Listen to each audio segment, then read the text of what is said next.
proposée par la commissaire d'exposition franco-tunisienne Mishka Koufa. Donc, je suis Bérénice Sadou, directrice artistique à l'Institut de culture d'Islam, et je suis ravie d'accueillir aujourd'hui Selma Ouissi. Donc, Selma Ouissi, qui est chorégraphe, danseuse, performeur et vidéaste, et qui, avec son frère Sofiane Ouissi, est fondatrice et directrice artistique de la Biennale dans l'espace public Dream City depuis 2007, qui est développée par l'association L'Art Rue. Selma mène également avec son frère une action collective dans le nord-ouest de la Tunisie afin de favoriser le développement des régions dans une Tunisie post-révolutionnaire. Et ce projet se fait donc sous l'intitulé L'Art Roussa. Et ensemble, ils souhaitent redynamiser certains espaces ruraux et urbains en grande difficulté, donc Sejnal notamment, centré autour d'un groupe de femmes potières. Mais on aura l'occasion de t'entendre en parler. À côté de moi également, Aza Filali, qui est donc romancière et médecin de profession. Aza est l'auteur de nombreux ouvrages qui font d'elle une référence dans la littérature tunisienne aujourd'hui. Donc son précédent roman Watan, qui est paru aux éditions Elisa en 2012, a obtenu le Comar d'or en Tunisie. Et sensible au remous du paysage politique depuis la Révolution en 2011, Aza Filali écrit aussi dans la presse tunisienne.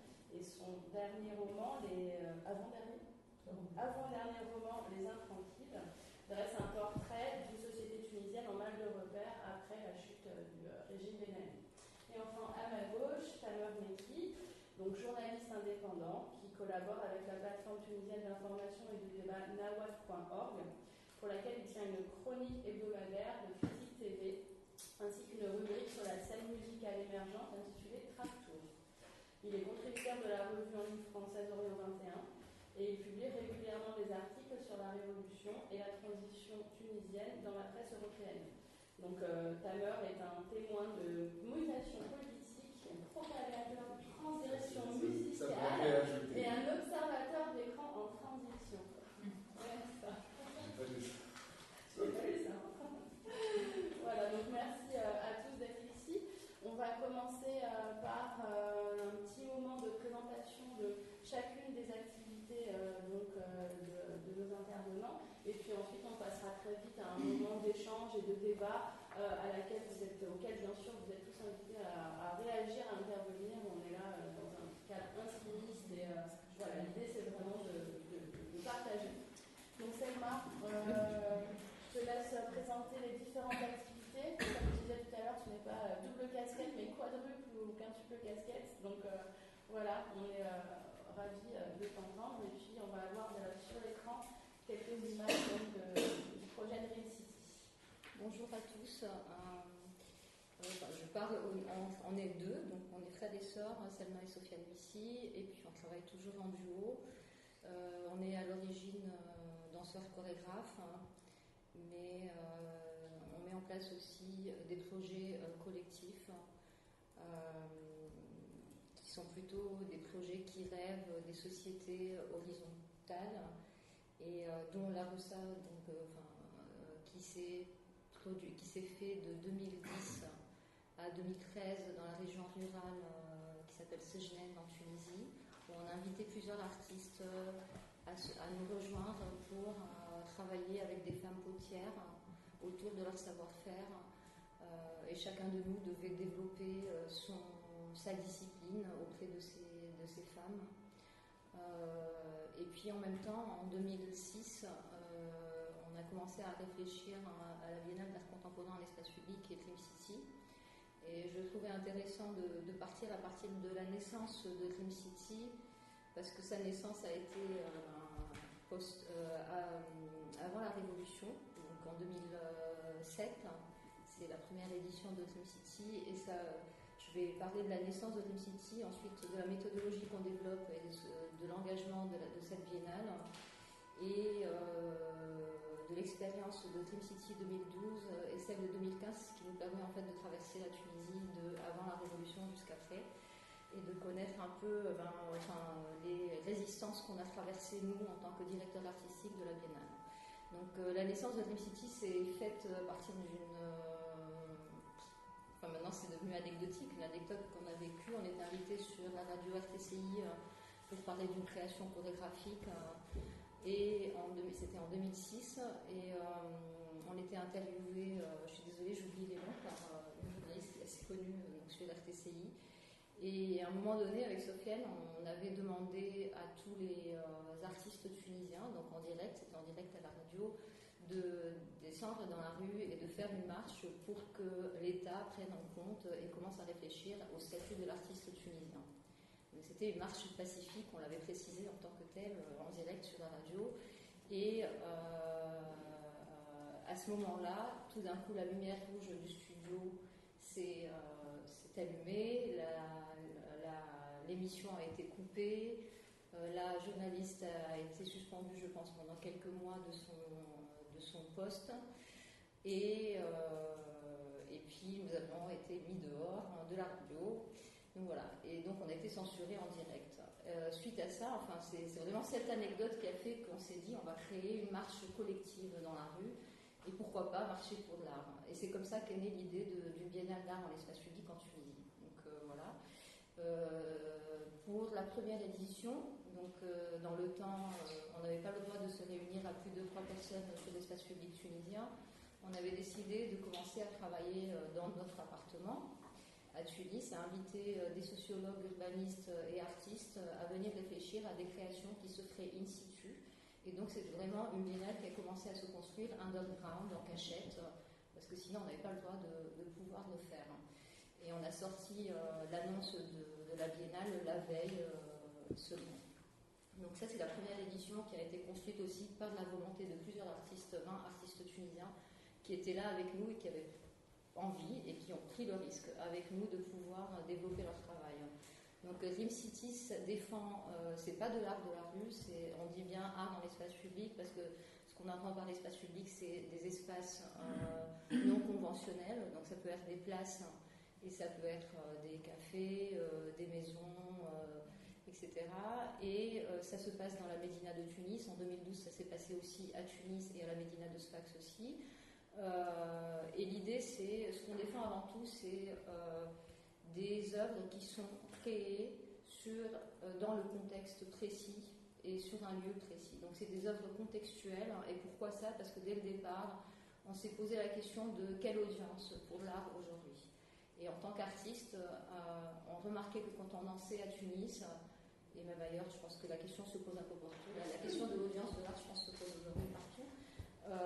On voyait bien qu'on avait toujours affaire au même public finalement. Et on s'est demandé, mais comment c'est possible aujourd'hui de décloisonner tout ça ? Et c'était assez frustrant pour nous de finir toutes nos représentations et arriver toujours avec un même public. Et on se posait la question de où est notre part aussi d'engagement et de construction. Et donc l'idée d'avoir un artiste en résidence sur un contexte précis, et à partir de 2010, 2012 et 2015, on a commencé à travailler sur une thématique qui est la ligne rouge maintenant de Dream City, qui est de travailler avec des communautés. Donc c'est autour ou avec des communautés, donc on se retrouve avec des artistes qui sont citoyens finalement, ou autour des problématiques du territoire, et c'est ce qui nous intéresse. Donc on invite des artistes à venir travailler in situ de 5 à 7 semaines pour une création sur l'espace public et dans un lieu précis, pour ensuite finir sur la biennale, qui est le temps public de présentation de toutes les créations. Donc c'est que des créations. C'est Dream City, du coup, en 2012-2015 surtout, a ouvert une programmation, une demande de création plus à l'international aussi. Donc on reçoit des artistes de la région MENA, Afrique subsaharienne et Europe, aux côtés d'artistes tunisiens qui sont invités à créer ensemble. Donc c'est vraiment un incubateur créatif où des artistes sont en résidence au même moment pour créer des pièces en lien avec le territoire. Et pour traverser le temps par rapport aux problématiques qu'on a eues, donc à partir de 2007 a eu lieu Dream City, on l'a organisé alors en tactique le 7 novembre, parce que le 7 novembre est la date du coup d'État du président Ben Ali, et que le 7, 8, 9 novembre, on a organisé la première édition de Dream City parce que tout le système policier tunisien était dans le palais, occupé en fait à faire, à s'occuper des festivités du président. Ce qui faisait que nous, on pouvait finalement avoir plus de liberté sur l'espace public. Ceci dit, on a fini avec Sofiane au poste de police. Mais l'idée, c'était de se dire, ok, ils sont tous occupés. Et il y en avait un qui ne l'était pas, mais bon. Et nous, on va pouvoir en tout cas s'installer et prendre place dans l'espace public. Et la deuxième chose, c'est que dès le départ, on n'a pas pu prendre des places publiques à l'extérieur. Donc c'était vraiment dans des hammams, dans des maisons, sur des toits, dans des cafés, etc. Mais on n'avait pas pu aller jusqu'à arriver à l'espace public. Seulement, c'est tellement contextuel, c'est tellement construit avec la population. Ça veut dire que les gens qui sont engagés pour la médiation, pour la sécurité, etc., c'est les habitants même, qui fait que c'est finalement un projet qui s'est défendu par les habitants qui sont inclus dedans et qui s'est défendu par lui-même. Et à partir de 2010, et là-dessus, je pense que, enfin voilà, on a mis en place presque un système auquel ne s'attendait pas l'État on demandait des autorisations, mais lui, il ne savait pas c'est quoi les autorisations, il ne nous répondait jamais. Il ne nous donnait jamais d'autorisation, mais comme il ne nous disait pas non, on a pris place. Et finalement, c'est quelque chose qui s'est défendu par son public. 2012, on est juste après la Révolution. Il y a eu le drame de l'exposition qui avait lieu à la Marsa, où il y a eu plusieurs fatwas sur des artistes qui faisaient partie de la programmation de Dream City. Et donc là, on a eu très très peur. On n'a pas dormi du tout. On avait vraiment, en 2012, on avait l'impression, parce qu'il y a des personnes du bureau, enfin de l'équipe, qui ont été carrément violentées, tabassées, finies à l'hôpital, qui ont fini à l'hôpital parce qu'ils avaient un appareil photo, parce qu'il y avait des artistes qui travaillent, donc ils sont là sur un terrain de résidence, et qui finalement, ils ont été frappés par je ne sais pas si c'est des extrémistes qui pensaient que c'était pas bien de faire de l'art et qui ont fini à l'hôpital.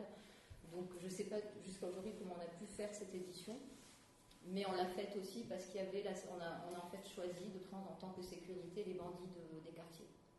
Donc c'est eux qui ont assuré notre sécurité. On a joué là-dessus.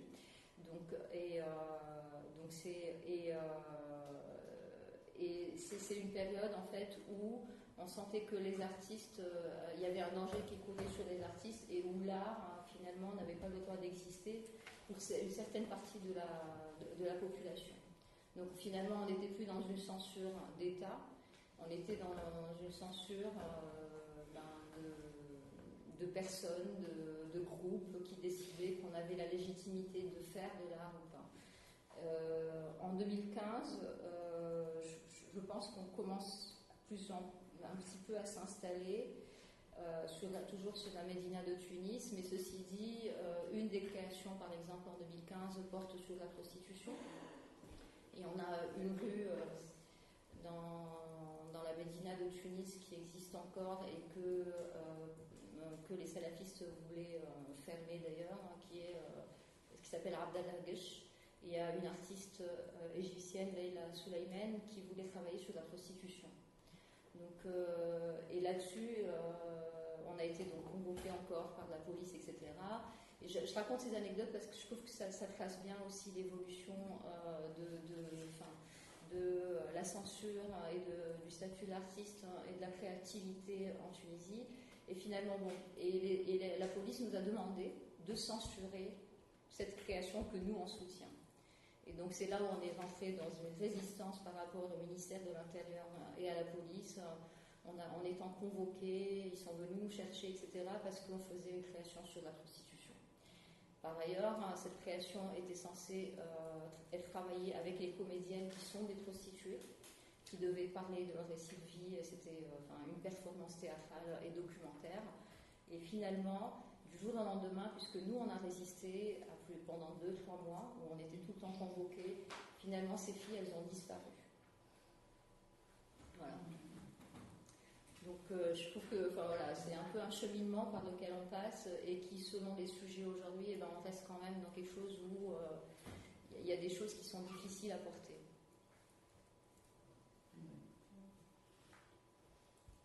Hasard. On peut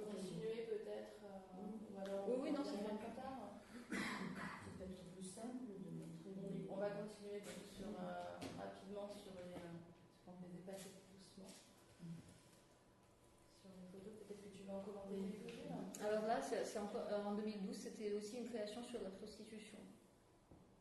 Mais qui passait mieux parce que c'est une comédienne qui est Sourad Ben Slimane qui jouait le rôle de la prostituée. Donc elle est en vitrine là. Donc c'est une prostituée qui s'expose en vitrine en pleine Médina. Mais on était quand même dans le récit, on va dire, et dans la fiction. Et ça passait beaucoup mieux que Layla Souleymane, où là vraiment on a connu tous les déboires et tous les dangers. Là c'était sur la place de la Victoire, c'est une compagnie française qui a travaillé sur. Ils ont travaillé sur justement. C'était en 2012 encore, sur des récits de citoyens et de leur avis sur la Tunisie post-révolutionnaire. Et on avait leurs témoignages en place publique partout. Et c'était des avis assez controversés. Il y avait du monde. Ouais. Là, on assiste c'est Rajed Mohammad. Et c'est encore une création, alors ça c'est marrant aussi, en fait j'oublie après, mais c'est une création qui passait en direct à la radio, en même temps, et qui était vraiment sur l'extrémisme.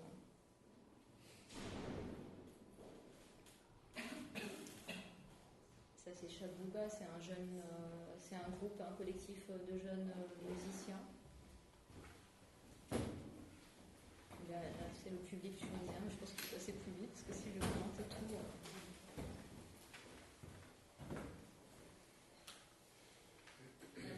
Ouais. Ça, c'était en 2007. C'est Ziad Hamrouni et Mohsen Michir.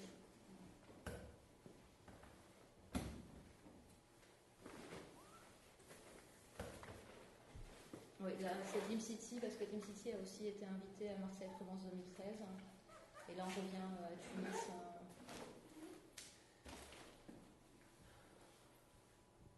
Alors oui, ça c'était l'édition 2017. Voilà.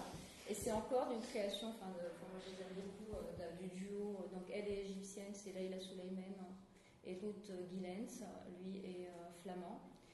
Et eux, donc, ils avaient fait 2 créations pour Dream City, puisqu'ils étaient 2. Donc, qui était sur la prostitution. Donc, finalement, ils ont dû tout changer à la fin parce qu'ils avaient travaillé avec les comédiennes prostituées qui avaient disparu. Et donc, c'est une autre création. Et celle-ci, c'est le Musée national de l'appareil sécuritaire de l'État. Et c'est en fait une déambulation dans un musée fictif. Donc, on a pris un lieu de la Médina où ils ont organisé le lieu par rapport à tous les interrogatoires et tous les moments par lesquels on passe et toutes les salles par lesquelles on passe jusqu'à ce qu'on soit emprisonné en Tunisie du temps de la dictature. Et donc on a aussi des activistes qui ont... il y a des témoignages vidéo, etc. Mais aussi les guides de ce musée, c'est 2 jeunes qui ont connu les violences et la dictature et la prison en Tunisie pour avoir été engagés politiquement. C'est eux qui font les guides et qui parlent en même temps de leur histoire. Et c'est un musée, en fait, on est en pourparlers, mais je ne pense pas qu'elle va nous permettre de le faire, avec la ministre de la Culture, parce qu'on trouve très intéressant de garder finalement et de l'activer, mais aussi de l'enrichir en tant que mémoire. Mais on n'a pas l'impression que ça va pouvoir se faire. Voilà. Et là, c'est encore le musée national et c'est l'une des filles qui a une histoire qui est vraiment troublante, qui a fait de la prison pour avoir été à la fac dans l'opposition du temps de Ben Ali. Donc ça, c'est une création de Tim Zouloff qui est sur les migrations. Là, c'est l'OPESA, Afrique subsaharienne, qui lui traitait de l'idée de qu'est-ce que ça veut dire le nationalisme. Et ils ont décidé, ils ont un processus assez intéressant parce qu'ils ont décidé tout le long où ils étaient en résidence pendant 7 semaines en Tunisie d'aller prier tous les jours, de se lever très tôt, etc. et d'épouser tout ce qui pouvait être de la culture. Et finalement, ils posent la question de est-ce qu'on pourrait être accepté en tant que Tunisien, être adopté en tant que Tunisien? À quel moment il est possible de devenir complètement, appartenir complètement à une nation lorsqu'on le décide parce qu'on la porte? C'est une question qui sur l'intégration. Alors ça c'est Omar Abou Sarad, artiste syrien, dramaturge syrien qui a travaillé sur le démantèlement du système pédagogique tunisien avec des enfants dans une école. Il a travaillé pendant 7 semaines dans cette école avec les enfants. Je dis les noms. Melek Gnewi, c'est l'abattoir. En fait, vous montez dans ce bus, voilà, comment on appelle ça, c'est une camionnette, voilà. Il y a toute une vidéo, donc c'est une vidéo installation dans un bus, et finalement l'artiste est allé faire une vidéo dans un abattoir de comment on égorge les moutons jusqu'à la fin, et il a fait en fait le parallèle avec le parcours que prend cette camionnette parce qu'elle va dans un des quartiers les plus pauvres et le plus marginalisé de Tunis. Il fait les extrémistes comme... Et donc tu traverses ça, mais en même temps c'est vraiment assez troublant. Ça c'est tous les... En fait, Dream City a beaucoup de bénévoles. Donc c'est tous les jeunes qui sont impliqués dans la préparation de Dream City. Et ce que j'ai oublié de dire aussi dans la méthodologie, c'est qu'à chaque artiste qui est invité est affilié un assistant, un jeune étudiant, qui suit toute la création tout le long, parce que dès le départ, on voulait aussi pouvoir donner l'occasion aux jeunes Tunisiens d'avoir une formation informelle et qui est plutôt du sens, de la pratique, hein, et de partager avec un créateur tout le processus créatif. On va avoir l'occasion de revenir et de rentrer vraiment dans le vif du sujet par la suite. Donc, Aza, bonsoir. Bonjour. Écoutez, moi je suis romancière et la thématique qui m'avait été proposée, c'est comment être artiste après la Révolution. C'est une question que je me suis souvent posée. Et en vérité, je me suis demandé dans quelle mesure la Révolution avait véritablement affecté mon écriture, ma manière d'écrire et le contenu, les thématiques auxquelles je m'attelais. La première réponse est non. Il n'y a pas eu pour moi de changement du contenu, ni de la manière avant et après. Pourquoi ? Parce que mes 3 derniers romans, portaient sur la Tunisie, dans le sens où j'essayais de décrire un petit peu le malaise social qui était criant, le silence des villes, qui est quelque chose de très perceptible, et le mal-être des individus. Donc j'essayais à travers des histoires de restituer cela au plus près des mots, etc. Et donc ça s'est fait avec 2 romans qui ont été écrits en tout cas avant la Révolution, L'heure du cru puis Watan, et lequel Watan a été publié en 2012. Et puis il y a eu un 3e roman qui s'appelle Les Intranquilles, qui lui a été écrit et publié après la Révolution. Et je me suis rendu compte qu'en définitive je faisais un peu la même chose, sauf que mon matériau avait changé, c'est-à-dire que j'essayais de guetter les individus, les êtres, j'essayais de restituer un senti qui était en moi, parce que j'écoute beaucoup, à la fois de par ma profession, je suis médecin, et j'écoute beaucoup de façon générale. Je suis quelqu'un qui ne parle pas beaucoup et qui écoute. Et donc tout ça pénètre en moi, se sédimente et ressort avec des mots. Et donc ce qui a changé en définitive, ce n'est ni ma manière d'écrire, ni mes histoires, ce sont les êtres. Et avec Les Intranquilles, j'ai été confrontée à une nouvelle donne qui est une espèce justement d'intranquillité, d'inquiétude, de bouillonnement, en principe, disons officiellement extériorisé, mais en fait très profond, avec beaucoup de strates, qui n'existaient pas avant. Avant, il y avait un malaise très profond, mais un silence. Les gens ne parlaient pas au café. Quand ils parlaient politique, ils se baissaient de la voix et ils regardaient autour d'eux pour voir si personne n'écoutait. Là, maintenant, tout le monde parle. À tel point que, bon, on se demande dans cette espèce de nuée de paroles où est le silence. Et le fait est que le silence est toujours là. Donc, finalement, pour moi, rien n'a changé dans ma manière d'écrire, mais c'est les vis-à-vis qui, eux, ont changé. Par contre, ce que je réalise, c'est que maintenant, c'est devenu beaucoup plus difficile, en tout cas pour moi, d'écrire. C'est plus difficile, pourquoi? Parce que je réalise aussi, je me rends compte à quel point écrire est devenu une responsabilité. C'est-à-dire que, bon, en tant qu'écrivain, il me paraît essentiel de témoigner de ce que je ressens. Mais témoigner, ce n'est pas facile dans la mesure où je dois faire d'abord un travail de mise à distance du réel.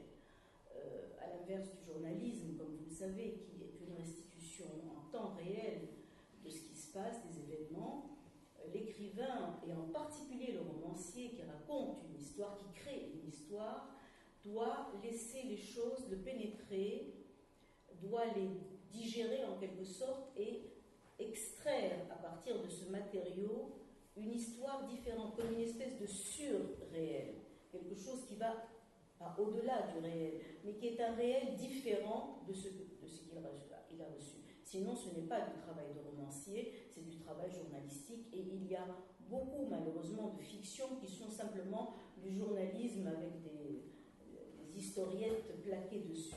Je crois que ce n'est pas véritablement le travail du romancier d'aujourd'hui, et que là, il n'a pas véritablement accompli sa tâche. Alors, raconter et témoigner, pourquoi? Parce que ce travail sur le réel a, à mon avis, un double but. D'abord, j'essaie d'offrir aux êtres un miroir, mais qui est volontairement déformé de la réalité. Ce n'est pas le journal télévisé. Le journal télévisé, malheureusement, dans sa platitude absolument robotisée, offre le miroir le plus adéquat, et tellement adéquat qu'il devient insignifiant de ce qui s'est passé. Bon. Aucun commentaire, aucun état d'âme. Bon. Ce qu'il faut pour un écrivain, pour un romancier, c'est justement violenter le réel. Le violenter pourquoi? Pas pour le plaisir, mais pour sortir de ce réel les germes qui le façonnent, qui le sous-tendent. Parce que tout réel est fait de germes et d'expressions. Les expressions peuvent être différentes. Et c'est la différence des expressions qui m'intéresse. Ce réel aurait pu être autre. Et de ce fait, ce qui m'intéresse, c'est des germes qui me mènent à d'autres visages, d'autres manières de faire le réel. Et donc, il y a aussi un travail sur la réalité, sur le présent, mais un présent qui est différent du présent que nous avons dans les journaux, ou dans la rue, etc. Donc, il y a un travail sur le réel qui doit être revisité, renégocié, qui doit faire l'objet d'un autre regard.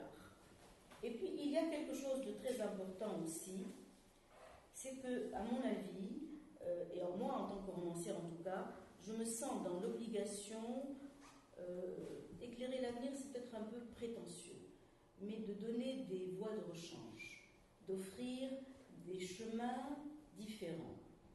Vous savez, ce qui se passe en Tunisie maintenant n'est pas né. Les Tunisiens sont très inquiets, ils sont inquiets pour leur avenir, ils sont inquiets pour leur travail, ils sont inquiets pour leurs finances, ils sont inquiets pour l'avenir de leurs enfants. À preuve, j'assistais la semaine dernière à un séminaire sur le suicide en Tunisie.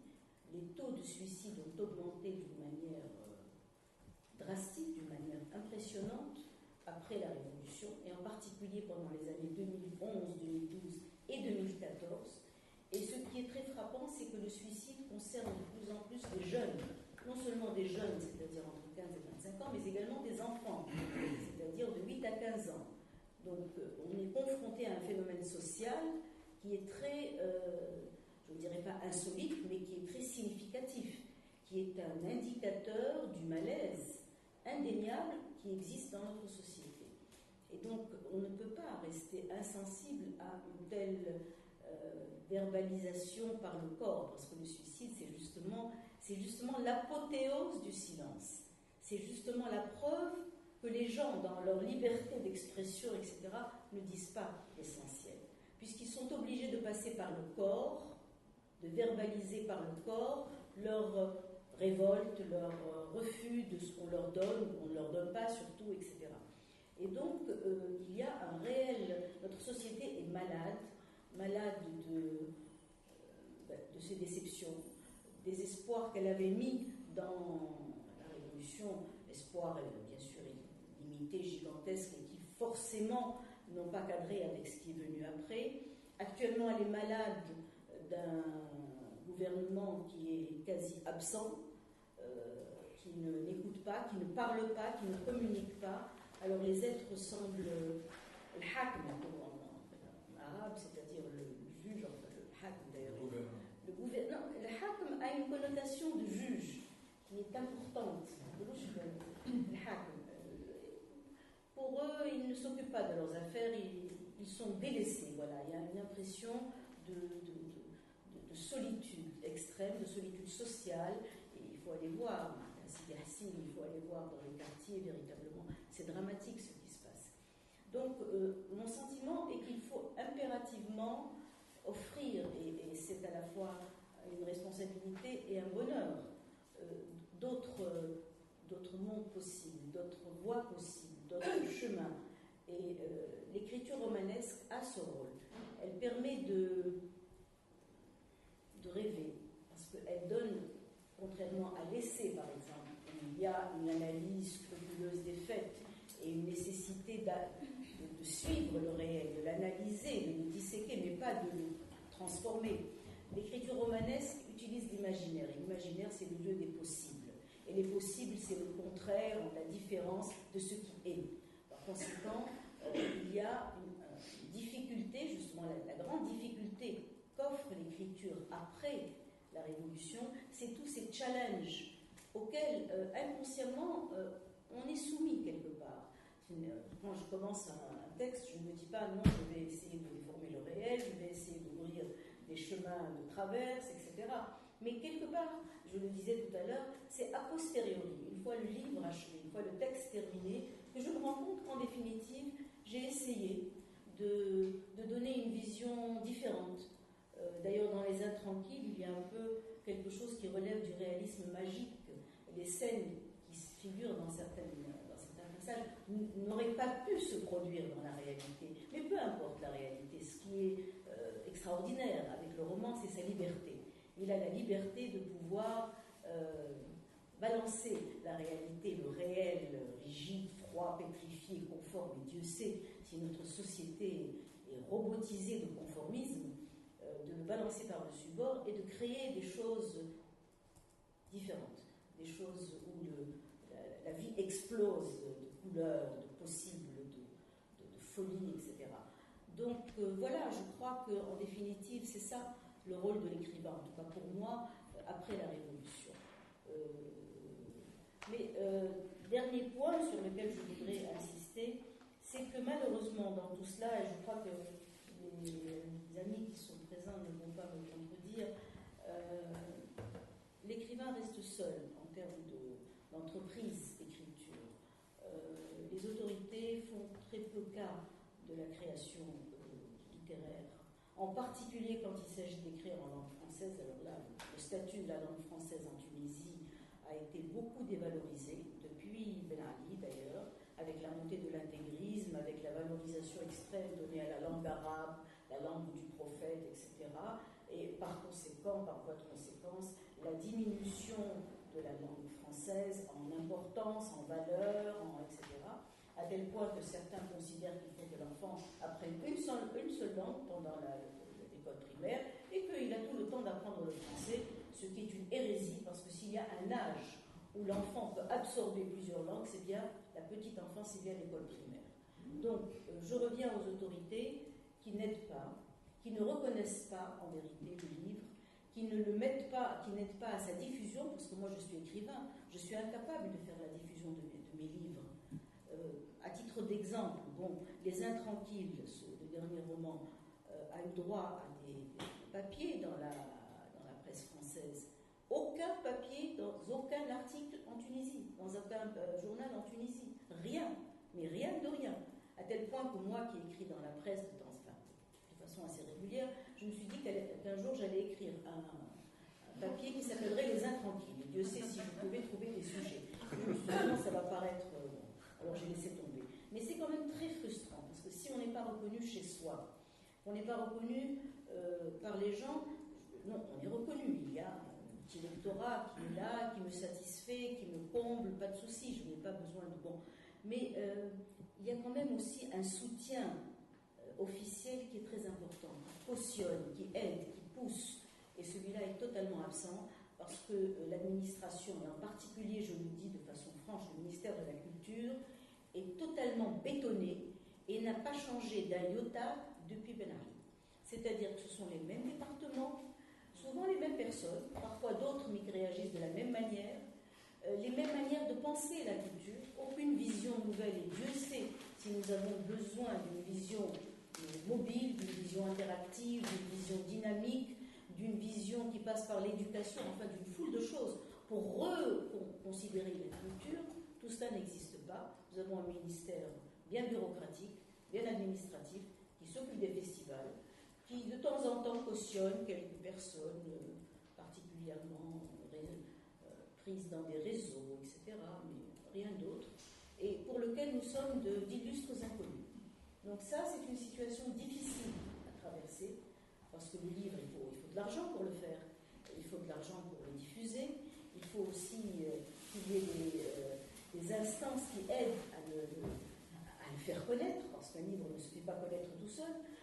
L'autre semaine, je passais devant une librairie de l'avenue Paul Guib, très, très connue, je ne vais pas citer le nom, je ne fais pas de publicité, et mon livre, j'ai un dernier texte qui vient de sortir, qui est un recueil de nouvelles, et je ne l'ai pas trouvé en vitrine. Alors je rentre, je me présente, je dis, bon, je suis pleine, je viens d'avoir un livre qui vient de sortir il y a quelques jours, et je suis très étonnée de ne pas l'avoir en vitrine.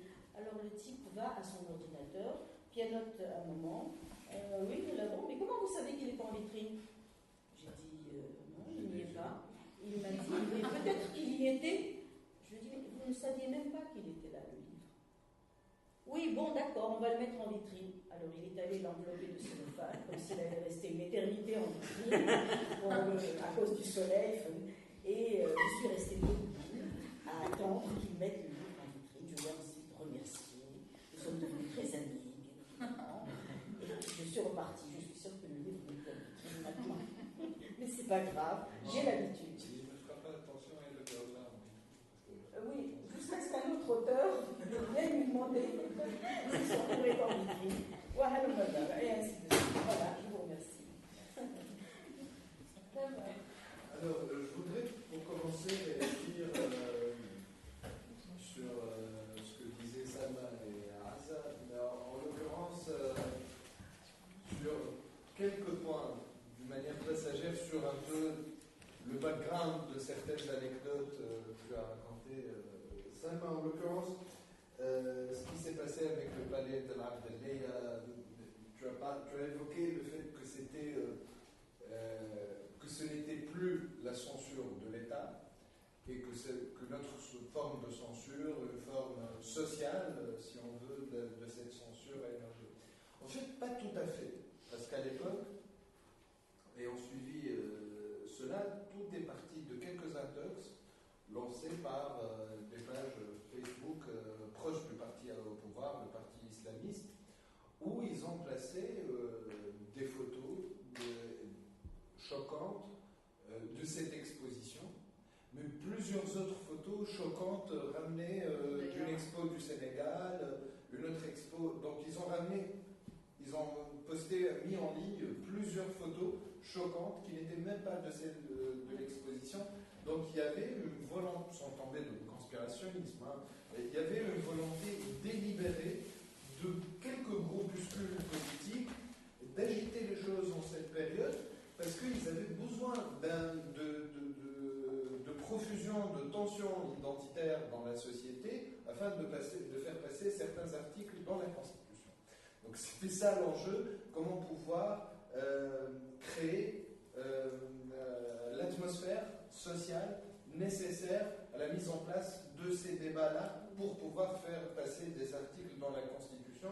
Ils ont eu une certaine réussite à faire profusion de ces tensions sociales-là, mais ils ont échoué à intégrer les articles en question dans la Constitution, ce qui est très bien, et ce qui marque plusieurs des batailles quotidiennes, mais c'en est une autour de la question de la liberté de création, de la liberté de création. Tu as évoqué également la création, le projet de création que vous aviez à Abdallah Guech et l'opposition du ministère de l'Intérieur. Il ne faut pas oublier que les prostituées qui travaillent à Abdallah Guech travaillent sous la tutelle du ministère de l'Intérieur. Donc, si on veut... bon, l'image est... Non, mais elle est très représentative. Donc, de par ce fait, je vois beaucoup rigoler. C'est très rigolo, mais je ne m'attarderai pas là-dessus. Mais il y a la question le ministère de l'Intérieur ne voudrait pas montrer ça parce qu'il va rappeler à la population qu'il dirige aussi un bordel. Et ça, le ministère de l'Intérieur, côté com, ne pouvait pas se le permettre. Non, mais ça veut dire surtout que ces femmes-là, en fait, n'avaient pas le droit ni d'avoir un passeport, hein, parce que l'idée c'est que cette pièce se jouait. Et ni n'ont le droit la liberté de pouvoir se dire ok, je vais arrêter un mois parce que j'ai envie de participer à une création. Elles n'ont pas le droit. Ils ne leur ont pas donné. Si, parce que nous on est allés aux instances, il y a carrément un bureau qui gère ces femmes-là au ministère de l'Intérieur. Et c'est lui qui décide.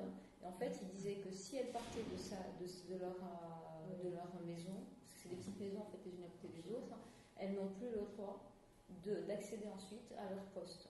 Absolument. Elles sont radiées du poste et elles ont besoin de travailler. Mais tu ne penses pas que... Absolument. Il y a certaines catégories professionnelles, comme les policiers aussi, qui ne peuvent pas voyager sans plusieurs autorisations. Ils ne peuvent pas quitter la Tunisie sans plusieurs autorisations.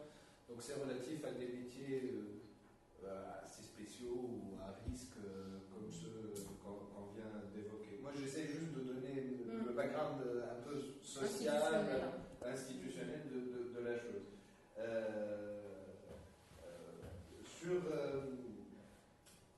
Sur le déclin de la langue française en Tunisie et le manque d'intérêt, bon, c'est un grand sujet, mais parce que au bout d'un certain moment, et je me rappelle dès 2008, 2009, 2010, il y avait un sérieux débat là-dessus, et même la diplomatie française, les institutions culturelles françaises présentes en Tunisie s'en sont rendues compte.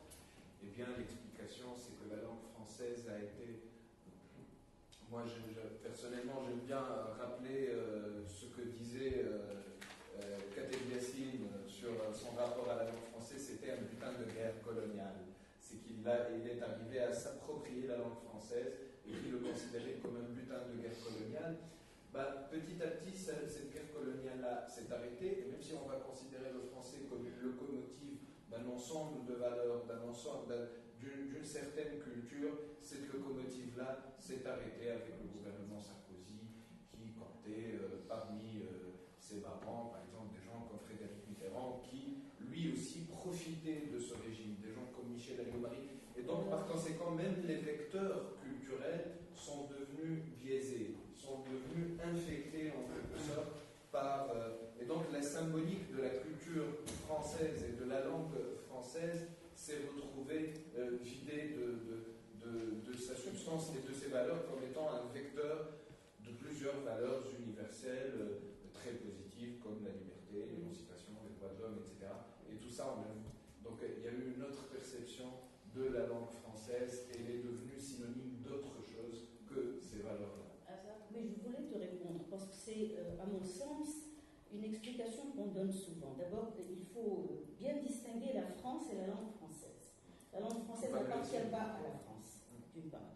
Ensuite, la langue française n'est pas tributaire, ou elle n'est pas comment dire ça, ne renferme pas forcément les valeurs d'humanisme ou de je ne sais quoi qui feraient la grandeur de la France. Il y a beaucoup de pays dans lesquels ces valeurs fleurissent, je pense en particulier au Canada et au Québec, où la langue française existe également et qui nourrissent les mêmes valeurs. Donc justement, c'est cette vision, à mon avis, excuse-moi, un peu orientaliste, qui fait que la langue française nous a été apportée par, pour l'Algérie, l'appropriation de l'Algérie, pour nous par le protectorat, par la colonisation. Par le protectorat, parce que nous n'avons pas été, enfin nous avons été colonisés, mais c'était un protectorat. C'était de jolis termes. Oui, d'accord, peu importe, mais ce sont des termes différents et qui ont influé sur le cheminement des écrivains de langue française entre les écrivains algériens et les écrivains tunisiens. Mais c'est un autre propos. Ce que je veux dire, c'est que véritablement, par-delà les noms et les personnalités qui sont intervenues, il y a un phénomène fondamental qui s'est produit en Tunisie à la fin des années 80, au milieu des années 80, qui a été l'islamisation de la société. Et qui a été présumé, condamné par Ben Ali, mais en définitive et en réalité soutenu par lui pour pouvoir disposer d'une mainmise sur un certain nombre d'éléments qui le dérangeaient. Et avec cet islamisme rampant, qui concernait essentiellement les couches défavorisées de la société, en fait, la majorité de la population tunisienne, il y a eu une valorisation indéniable de la langue arabe. Donc c'est venu, en fait, de la population comme une espèce de réaction d'étendard, d'identité nouvelle, où il y avait, et c'est une confusion que nous traînons jusqu'à présent, une identification entre la langue arabe et l'islam. La langue arabe, l'Ourat al-Rasoul, c'est la langue du prophète, c'est la langue du Coran. Par conséquent, c'est la langue sacrée. Par conséquent, rien ne vaut devant elle. Donc je pense que c'est véritablement ça le moteur qui a fait reculer progressivement la langue française, mais de génération en génération. Actuellement, nous avons des enseignants qui ne maîtrisent pas, dans le primaire et dans le secondaire, la langue française, qui l'enseignent mal à des élèves qui la maîtrisent très mal. Et moi, j'ai, avec les étudiants en médecine, des perles absolument extraordinaires quand ils parlent français. Je vous en dire une comme ça. Un des étudiants qui est maintenant résident, c'est-à-dire en cours de spécialisation, décrit un malade comme étant un homme de moyen âge. Vous voyez, je vais vous dire d'âge moyen. Ça, c'est un petit détail de rien du tout, mais c'est terrible ce qui se passe. Donc, je crois que c'est ça, à mon avis, à mon humble avis, qui a fait le recul de la langue française. Quel est ton rapport à l'écriture, justement, d'abord? D'accord. Belle transition. Merci. Donc, moi, mon rapport à l'écriture, c'est tout d'abord un métier. Je veux dire que je n'écris pas quand je suis un peu inspiré, j'écris tous les jours. Parce que c'est mon métier, c'est ce que je fais en tant que journaliste, c'est mon gagne-pain. Mais par ailleurs aussi, bien évidemment, il y a un rapport, bien sûr, comme journaliste, il y a le rapport aux faits. Donc un engagement par rapport aux faits. Et quand on parle d'engagement par rapport aux faits, ça implique beaucoup de choses. Ça implique par rapport à la réalité des faits ici et maintenant, mais aussi par rapport à la question de notre mémoire, mais aussi de par les faits, donc ce qui se passe réellement de plus intéressant, du moins à mes yeux, et j'essaie de trouver toujours les bons indicateurs pour identifier ce qui se passe réellement et ce qui est intéressant à partager. Et souvent, c'est de quoi ne parlent pas les autres médias, surtout depuis que ma démarche s'est consolidée en collaborant avec Nawat, qui est un magazine en ligne tunisien, mais aussi un espace de débat à travers sa partie qui consacre une partie aux contributions libres, au blog, comme on dit. C'était un magazine en ligne, indépendant qui était dans la dissidence à partir de sa création en 2004, qui était censuré en Tunisie. Il fallait passer par un proxy pour contourner la censure et le visiter. Et à partir de 2011, il y a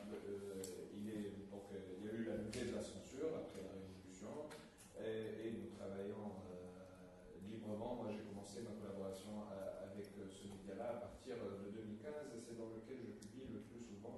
dehors de quelques collaborations occasionnelles. Je m'intéresse à deux choses sur ce support principalement, c'est une autre problématique, mais la critique de la télévision, parce que la télévision est après le reflet à la fois du système, au sens du terme, le système, pas dans le sens du pouvoir politique qui gouverne quelle partie et à travers quels instruments, mais du système, ça veut dire l'ordre établi, il y a des gens qui gouvernent économiquement, il y a l'État policier qui est toujours là en Tunisie, il a reçu de sacrés coups, il a été affaibli, mais paradoxalement, c'est le terrorisme qui renforce le retour d'une certaine légitimité de ce pouvoir policier-là, sans rappeler qu'il n'y a pas eu de réforme importante dans le secteur de la sécurité, de la police, etc. Ce qui fait que nous n'avons toujours pas fait notre transition policière, on va dire. C'est que nous n'avons pas dépassé les séquelles du passé de ce point de vue-là. Mais aussi, je m'intéresse beaucoup à la culture, particulièrement à ce que j'appelle la musique émergente, et qui était ce qu'on appelait avant la Révolution la musique underground. Je préfère aujourd'hui l'usage de musique émergente parce qu'une grande partie de cette scène musicale-là a fait son passage de l'underground au mainstream. Il y a d'autres aussi qui font leur transition.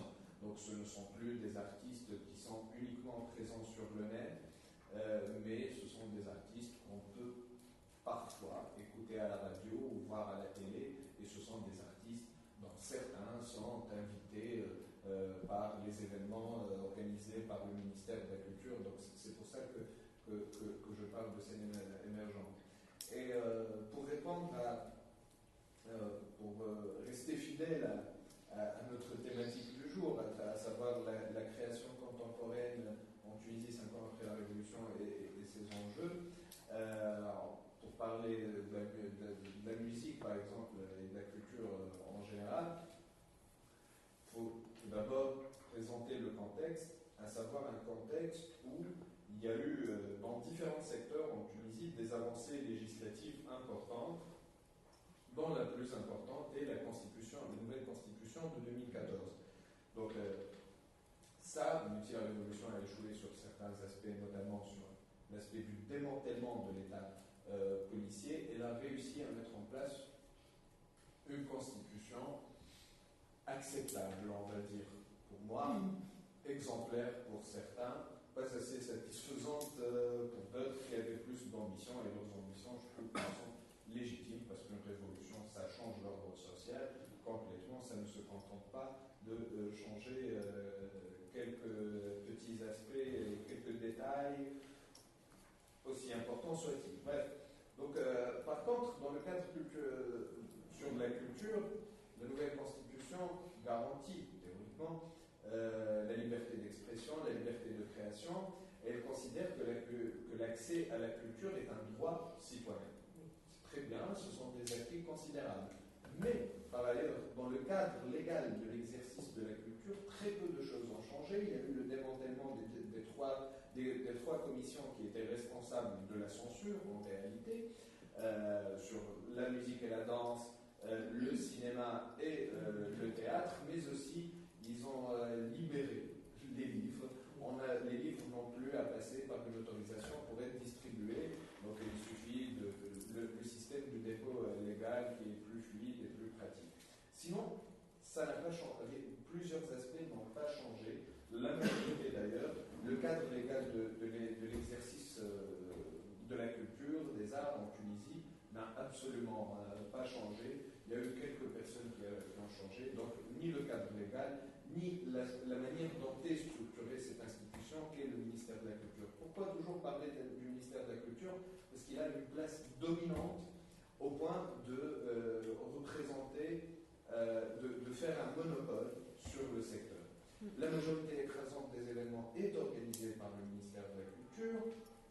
Les subventions, presque les subventions de l'État pour les artistes et pour la production culturelle sont toutes concentrées dans le ministère de la Culture, et ce cadre-là, cette structure-là est complètement sclérosée, comme toutes les autres en Tunisie, mais c'est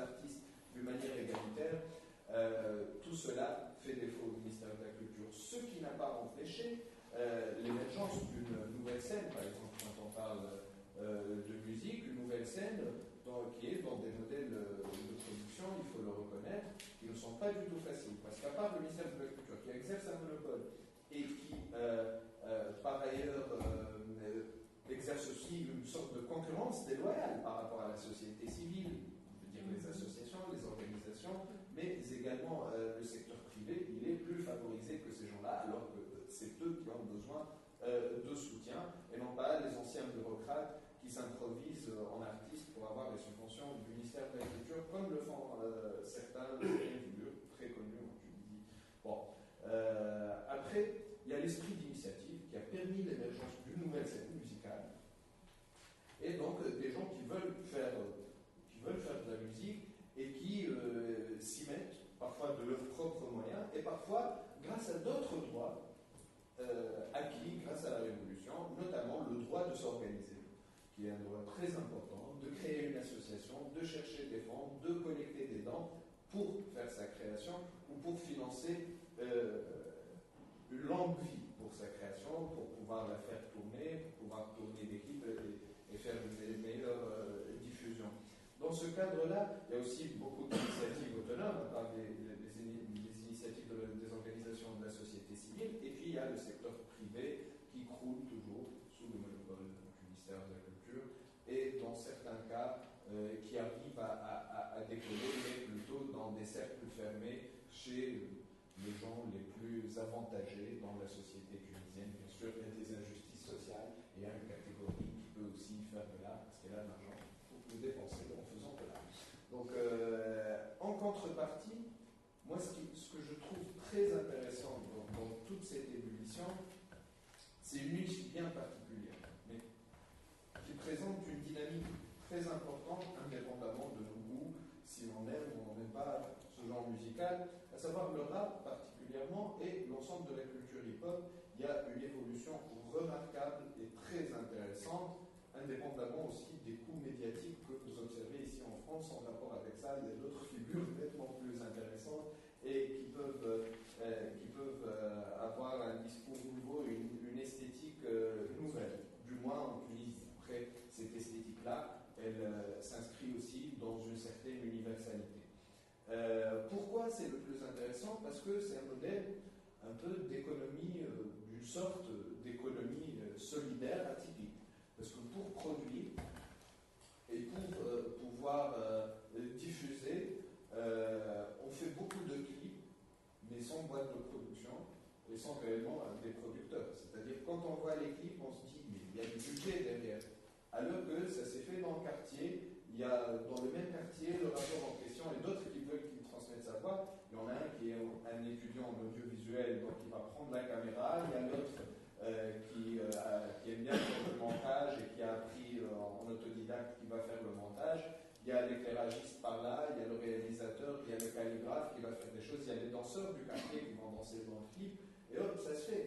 Ça se fait. Et cette économie solidaire-là est très intéressante. Elle rappelle aussi, par exemple, aujourd'hui, quand on est à Paris, en France, ça rappelle aussi, vers la fin des années 80, les tout débuts des années 90, il y avait une telle dynamique qui a permis à certains groupes ici d'émerger, comme NTM, comme Assassin, etc. C'est comme ça que ça s'est passé. Au départ, ce n'était pas l'industrie, n'était pas produit par Universal ou quoi que ce soit. Je pense aussi à la continuité de ça avec des collectifs aujourd'hui plus connus, comme Tour Trajené, qui ont lancé des artistes comme Vincent Cassel, par exemple, ou des choses comme ça. Et cette dynamique-là, elle est très intéressante, parce qu'elle a un ancrage social incroyable.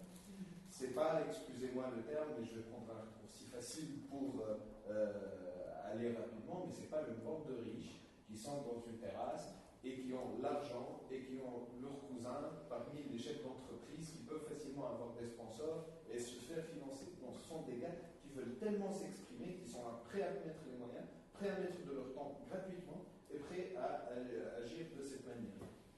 Ça a permis aussi, ce sont des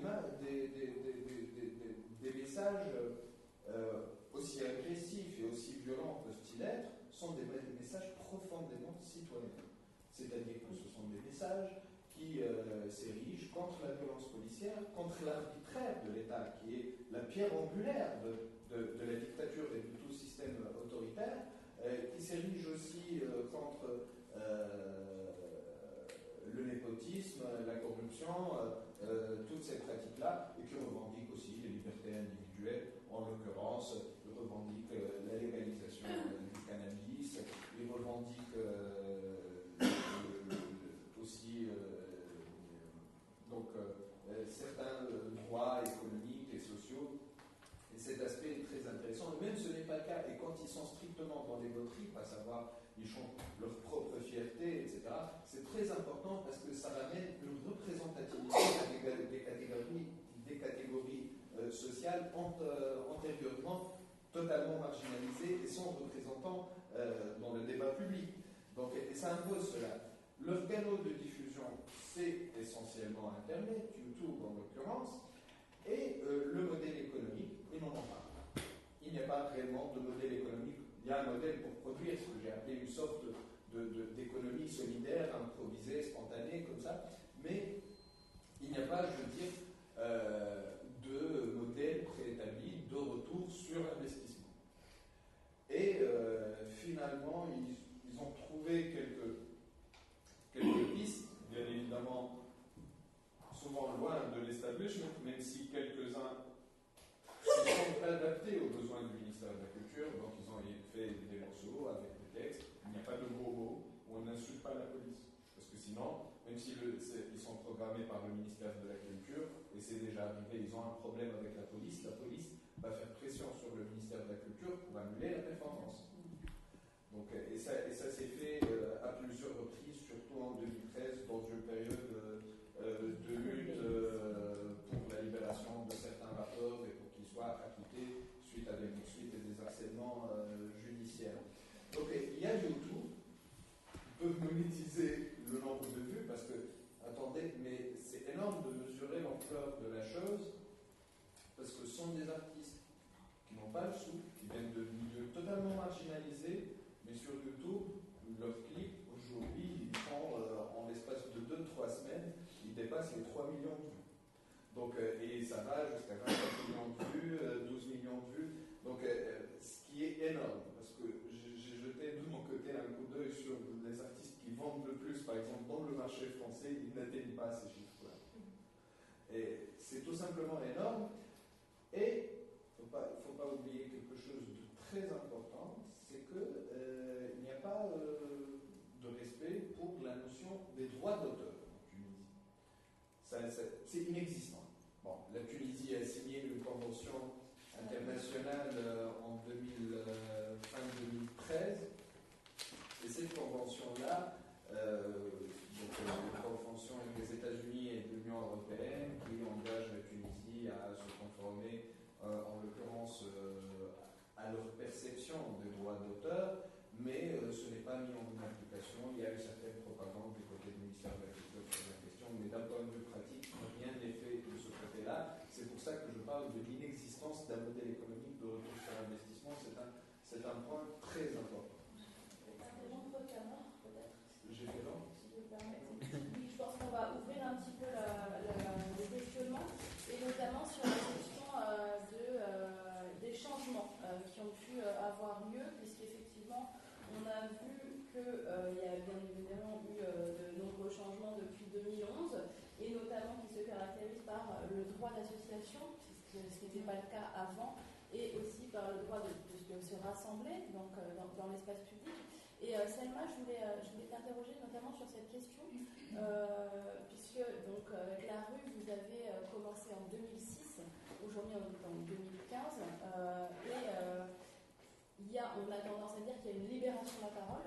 Aujourd'hui, les choses vont peut-être mieux, ou pas, mais en tout cas, comment vous, effectivement, avec l'association et à travers tes diverses expériences, vous avez vécu ce changement? Est-ce que c'est un changement pour vous? Comment vous avez abordé cette transition? Moi, je te rejoins un peu, Arza, parce que finalement, nous, on continue sur une ligne qui nous intéresse et on ne sent pas tant que ça le changement. Enfin, dans notre travail. Donc, après, si, je dirais que on était sous le régime Ben Ali, ont été obligés de monter une société pour pouvoir recevoir des fonds des différents bailleurs, fondations qui soutenaient Trim City, pour pouvoir faire Trim City, et qu'à partir seulement de 2012, ils nous ont enfin, alors qu'avant, tous les ans, on les embêtait en envoyant la demande d'association et qu'ils ne nous donnaient pas, et qu'à partir de 2012, on est enfin une association. La deuxième chose qui est aussi, de par Trim City qui se passe aussi sur l'espace public, entre autres, et dans des espaces non conventionnels, c'est effectivement, on ne se pose plus la question de se dire est-ce qu'on va nous donner l'autorisation d'être sur l'espace public.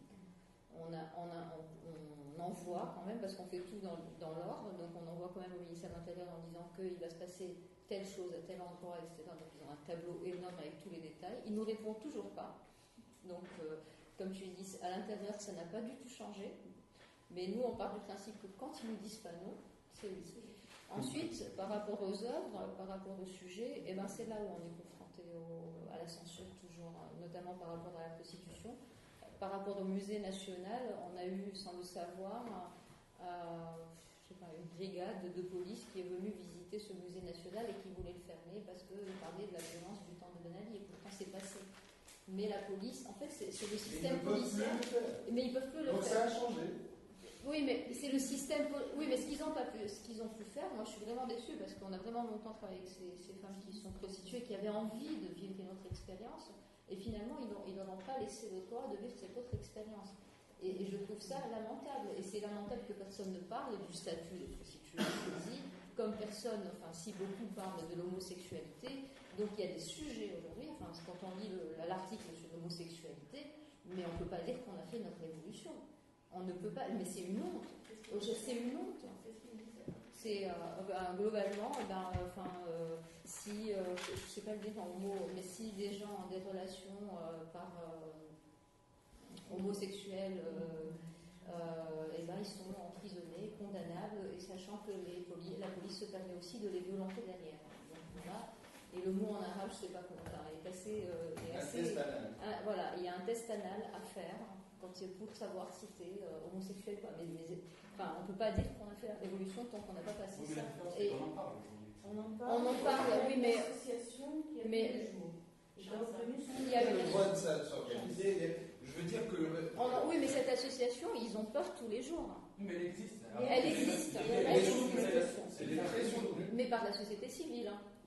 Donc c'est une révolution. C'est pas l'État qui a l'association. Oui, mais il faut aller encore plus loin, à mon sens, parce que maintenant, ils sont en train de travailler sur la légalisation, par exemple, de la consommation du cannabis. Et je pense qu'on va arriver à changer cet article-là. On y est. Ils vont le faire. Et je trouve qu'on manque encore aussi d'un cran de résistance par rapport à l'homosexualité, parce que, justement, là, le cannabis, ils vont changer l'article sur le cannabis, sur la consommation. Parce qu'il faut savoir... La loi 52, ouais. Pour remettre un petit peu les cadres, une explication par rapport à cette loi. Loi qui, si tu veux expliquer ta main un peu... C'est l'article, c'est pas la loi, c'est un article. C'est l'article 230 du Code pénal, celui sur l'homosexualité, mais la loi 52 est une loi. C'est un texte de loi, d'ailleurs, qui date de 1992. Un petit background historique, le frère de Ben Ali, Moses Ben Ali, était dans des affaires de lobby de drogue entre la France et la Tunisie. C'est une affaire très connue qui se fait appeler par la presse française la Couscous Connection. Donc, oui. Et à l'époque, le frère de Ben Ali était dans ce réseau-là. Donc, quand il a été condamné, et qui en France, du moins poursuivi en justice, et que tout le monde en a parlé,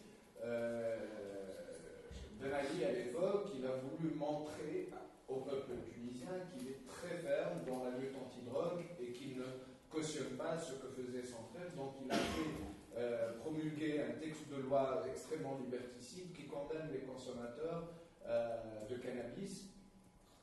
Ça n'existe même pas en Tunisie, le cannabis, il y a la résine de cannabis.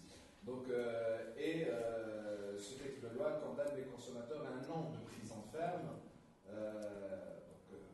Puis voilà, c'est systématique, 1 an de prison ferme pour les consommateurs vois, c'est ce qu'on appelle les peines blanchies, qui sont dénoncées ici. Les peines blanchies, ça veut dire que le juge n'a pas de marge pour apprécier individuellement la situation des individus. Voilà. Bon, aujourd'hui, il y a eu un long débat durant ces dernières années, beaucoup de mouvements contestataires, et finalement, le gouvernement a préparé un projet de loi. Il n'y a toujours pas une date annoncée pour que ce projet de loi-là soit débattu à l'Assemblée, mais il y a déjà un projet de loi du gouvernement, de l'opposition, la société civile conteste les deux projets de loi et prépare le sien. Et, en l'occurrence, à travers ça, moi je pense qu'il est très important de savoir là où on est, en Tunisie. C'est vrai que la révolution est inachevée, c'est vrai qu'elle est aussi confisquée. Il y a beaucoup de choses à dire sur le fait que le processus n'a pas atteint l'intégralité de ses objectifs, voire même ses objectifs les plus importants. Mais il est très important aussi d'être conscient des acquis faits, parce que des débats sur l'homosexualité et sur l'abrogation de la loi de l'article 230 du Code pénal, qui pénalise l'homosexualité, il est très important de savoir que quand il y a débat et quand la classe politique réagit là-dessus et quand la société civile, c'est déjà une avancée. C'est comme pour le processus de la loi 52. C'est que une révolution aussi, encore moins plus en 2011, ce n'est pas un coup de baguette magique où on arrive à tout changer rapidement, parce qu'une dictature, ça ne se construit pas grâce uniquement à un dictateur. Il y a une partie de la population, de l'administration, de la classe politique, y compris de l'opposition derrière, qui ont fait que ce dictateur-là, il a pu régner avec autant d'autoritarisme. Donc aujourd'hui, il y a le droit de s'organiser. Par exemple, un projet comme le projet du musée de la police politique, il n'aurait pas pu exister sous Ben Ali. Ça n'aurait pas pu exister. Et même par la suite, pour le projet des prostituées, vous allez vous faire arrêter. Personne ne pourra aller revendiquer vos droits dans un poste de police. Aujourd'hui, si vous passez 15 minutes dans un poste de police, il y aura des centaines de personnes qui vont débarquer, des associations qui vont appeler, des avocats qui vont débarquer et qui pourront faire pression pour regagner vos droits. C'est-à-dire qu'on est passé d'un État où on ne peut même pas se battre à un État où on peut se battre, l'arène est ouverte et on peut y aller.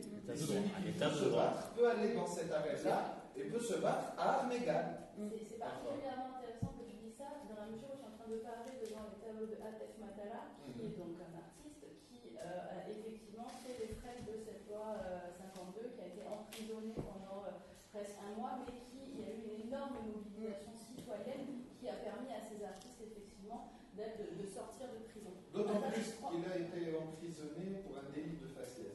C'est-à-dire qu'il n'avait eu pas, tout simplement, tout comme moi, et qu'il a été considéré par la police tunisienne des barbus, comme étant des barbus, donc ils les ont suivis, et après ils ont pensé qu'ils risquent d'être des terroristes ou quoi que ce soit, ils ont fait une perquisition. Il était avec un ami à lui qui est réalisateur barbu aussi, et ils ont trouvé 2 joints au lieu de trouver des kalachnikovs. Azar, je crois que vous aviez une réaction. Oui, je suis d'accord avec ce que vient de dire Fem, sauf que je voudrais ajouter un point. Moi, je crois qu'il y a eu effectivement révolution en Tunisie, dans le sens lourd révolution, c'est-à-dire un changement qui modifie la structure politique d'un État. Sauf que, comme dans tout pays, la révolution politique précède toujours les révolutions sociales. Et nous n'allons pas échapper à cette situation. C'est-à-dire que les modifications sociales, les modifications des habitudes sociales, les stéréotypes sociaux mettront beaucoup plus de temps que les révolutions politiques, que la promulgation d'une nouvelle constitution. Et c'est normal, parce que là, on s'attaque à des manières d'être, et rien à des habitudes mentales et de façon de faire. Et rien n'est plus difficile à changer que cela.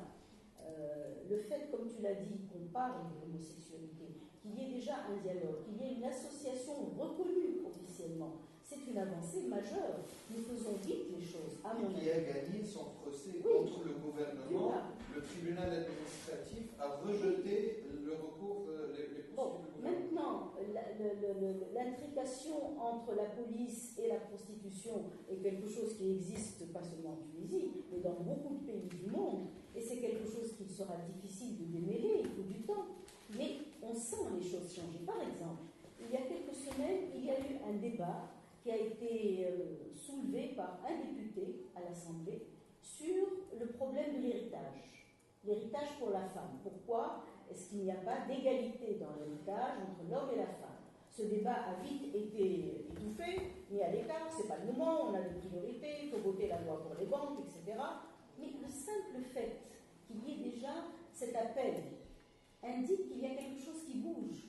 Ce débat reprendra, et je suis certaine que la chose va lentement évoluer. Donc dans la religion aussi, quelque chose est en train de bouger.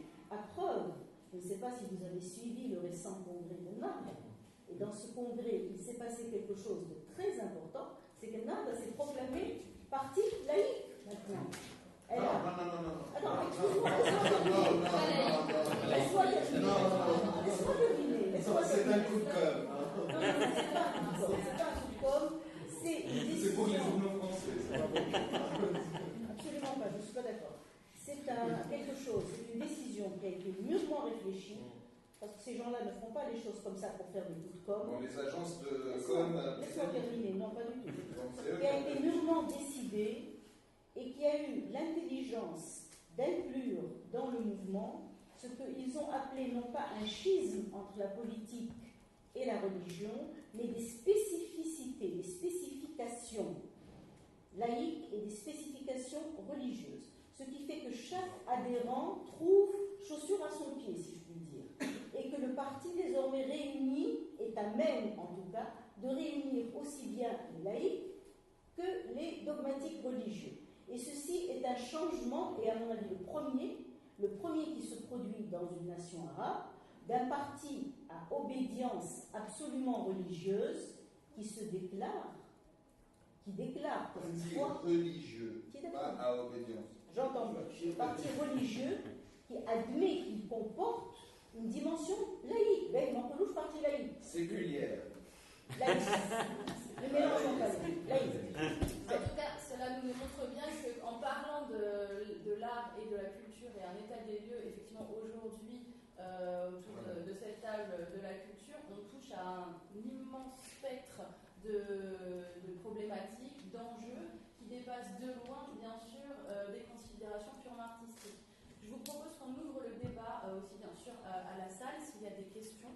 Voilà.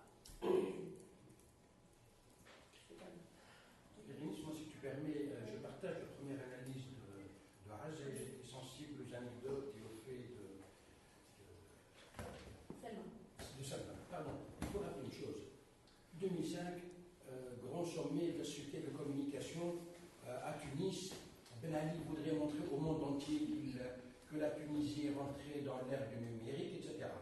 Et puis, ça tourne en boudin, si j'allais dire, puisque une partie de la société civile de l'opposition a organisé une grève de la faim, a organisé des trucs à Gafsa, et puis, bon, et pour tout dire, voilà, ça a pris des dimensions énormes, et donc c'était plutôt l'opposition. Et quand je parle de l'opposition, c'était les réseaux sociaux des jeunes dans les villes, mais aussi à Gafsa, le mouvement ouvrier des mines qui a commencé à bouger. Ensuite, Ben Ali arrive à étouffer tout ça, à l'étouffer au niveau des médias, mais dans le background, dans l'underground des réseaux sociaux, ça s'agitait énormément. Les avocats se mobilisent, les juges pour la première fois commencent à manifester dans la rue, ils soutiennent le mouvement des ouvriers de Gafsa, de Reif en 2008, et c'est là où tout part en vrille pour Ben Ali. Donc ça a commencé là. Je voudrais rappeler autre chose et rendre hommage à Mohamed Chab. De 89 à 94, on a eu un ministre de l'Éducation nationale qui venait d'une culture moderniste, de la gauche, qui était militant de gauche, et qui a instauré l'enseignement de base. 9 ans d'enseignement au lieu de 6. Donc il a prolongé. C'est très important parce que là aussi, il a fait dans les programmes une jonction entre l'éducation et l'accès à la culture. Et là, on a vu fleurir les clubs informatiques, de nouveau les clubs de photos, etc. C'est très important au niveau de la création. Et donc, et ensuite il est évincé. Quand il est évincé, rapidement on instaure l'arabisation. Regardez un peu le lien. Donc l'arabisation, était une forme de lutte contre la modernisation, n'est pas contre la langue arabe, etc. Mais l'arabisation a été instaurée comme une forme de lutte contre l'accès à la modernité. Et là où je partage complètement ce que disait Az, voilà, c'est dans cet environnement-là que la révolution de 2011 est arrivée. Dernier point, si vous permettez, la révolution a été d'abord une révolution culturelle et sociale. Sociale, par le mouvement notamment des mineurs, plus les régions déshéritées, mais culturelle, puisque les principaux propagateurs de la contestation de l'insurrection, c'était les jeunes, à travers les réseaux sociaux, à travers leur art, à travers, etc., et beaucoup de création. Donc ça, c'était un peu le cadre général. Donc les trois mots d'ordre de la révolution, c'était quoi? Liberté, dignité et emploi au travail. Donc c'était une révolution sociale sans direction politique. Il n'y avait pas de parti politique qui dirigeait cette révolution en Tunisie. C'est sa particularité. Sauf que, juste après, effectivement, la politique a repris ses droits, et là, on a essayé de canaliser les choses à travers la commission Brachou, et là, effectivement, toutes ces revendications, liberté, dignité, travail, sont devenues des revendications identitaires, et là, on a vu donc profiler tout ce qu'on a vu, l'Abdelia, la contestation, dans un climat, bien sûr, de préparation aux élections des uns et des autres. Et donc, la partie identitaire a dominé la scène médiatique tunisienne et politique, et parallèlement, on a vu tous les jeunes emprisonnés parce qu'ils ont chanté, parce qu'ils ont fumé un joint, parce qu'ils ont crié, etc. Voilà, je voudrais rappeler tout simplement, en fin de compte, la création n'est pas indépendante de l'organisation sociale. Et là, Ouaz avait parfaitement raison de dire, moi, en tant qu'écrivain, je n'ai pas changé, le matériau a changé, sauf que de fait, il vous a changé votre matériau.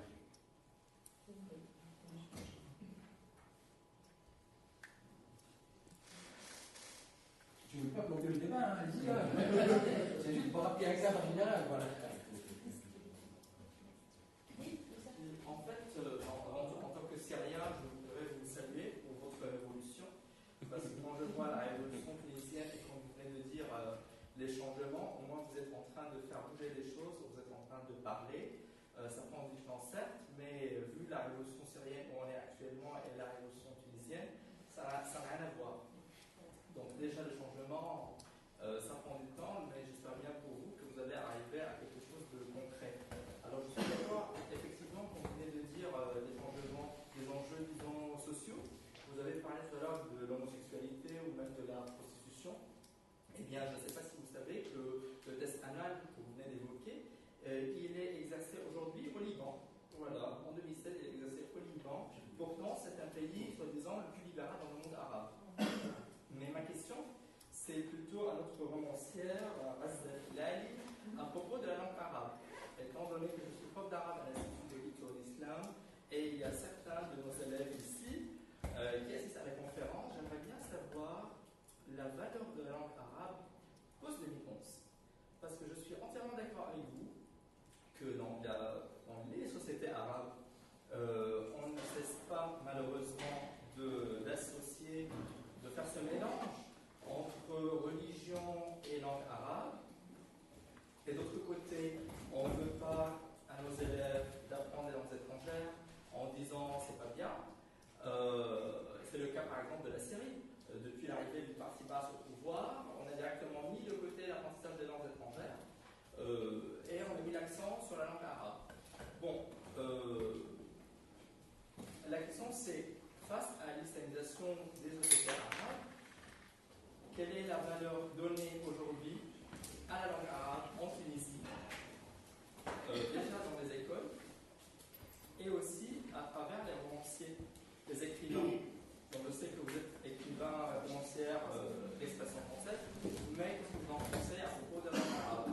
Voilà, dans les romans, dans la production littéraire tunisienne en langue arabe. Merci.